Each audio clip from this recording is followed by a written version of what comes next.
3 days ago, Hurricane Helene touched down, taking at least 90 lives, wiping out entire houses in Florida, causing mass flooding and mudslides all throughout North Carolina.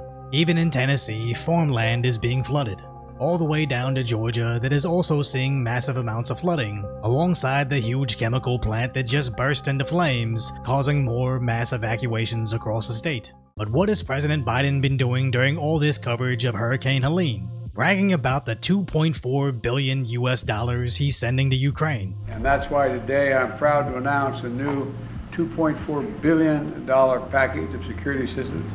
Even posting today, somehow looking like a wax sculpture, boasting about the billions he sent away, focusing on making these dramatic short films with Zelensky that even Kamala felt compelled to do as well, as Biden basically refuses to acknowledge the hurricane. Will you visit the hurricane site? So as the president shuffles away in silence, Donald Trump isn't. Before we begin, I'd like to send my love and prayers to the families of those who have died, a lot of death, and all of those who are displaced and suffering in the wake of the hurricane's destruction in the South, especially in Florida, Georgia, Alabama, Tennessee, and in particular Western North Carolina took a tremendous hit. As Trump has announced he will go to Georgia tomorrow to facilitate relief supplies, but for some reason the media sees this as Trump dragging the hurricane into his campaign. Now I can understand how politicians capitalizing on a tragedy is a problem, but this isn't that. We have two candidates trying to show us what kind of president they would be, and only one of them is showing us that Americans are their priority. As even though Biden isn't currently running, Kamala's campaign is basically parroting what Biden does, as the Democrats proudly post videos of them signing missiles they're sending to Zelensky while he's beaming in the background. Trump was recently seen speaking with him where he wasn't looking nearly as excited. And here's the thing.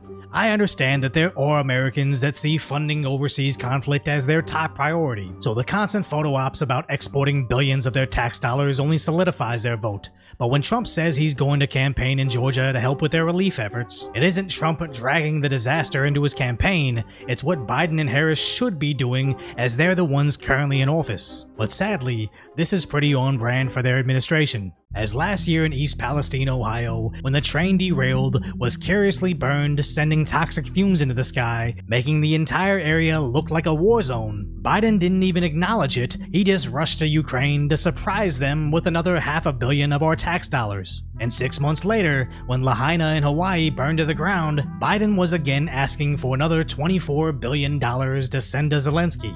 But when he finally did arrive to Hawaii, he promptly fell asleep.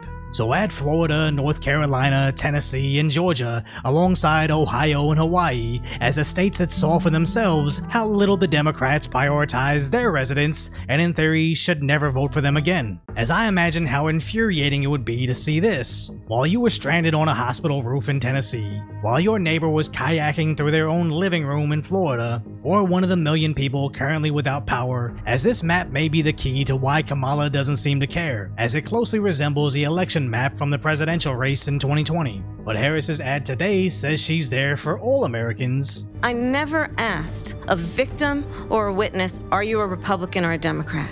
I intend to be a president for all Americans. So why does her Twitter, also from today, only show her reposting requests for campaign contributions, blasting Donald Trump for not coming from a middle-class family, more panhandling for cash while she's likely wearing tens of thousands of dollars of jewelry, and more Orange Man bad posts highlighting how Trump made the border worse during her administration, which only highlights how the borders are basically refused to address the border until she was realizing it was hurting her presidential campaign. So we should add the border states in Texas, Arizona, New Mexico, and California to the list that now has first-hand experience with the Democrats refusing to put them first until it might hurt them politically. And at this point, even if both Biden and Kamala personally fly into the flood zones tomorrow and start shoveling out buckets of water themselves, the people actually there will always remember who they took care of first and who got billions of dollars more, because it wasn't Americans. So if you appreciate my concise, lighthearted commentary on the tragic status that is today's reality, hopefully I've earned your subscription, then go check out the video on the hilariously pathetic reason why they won't let Karambula do interviews anymore.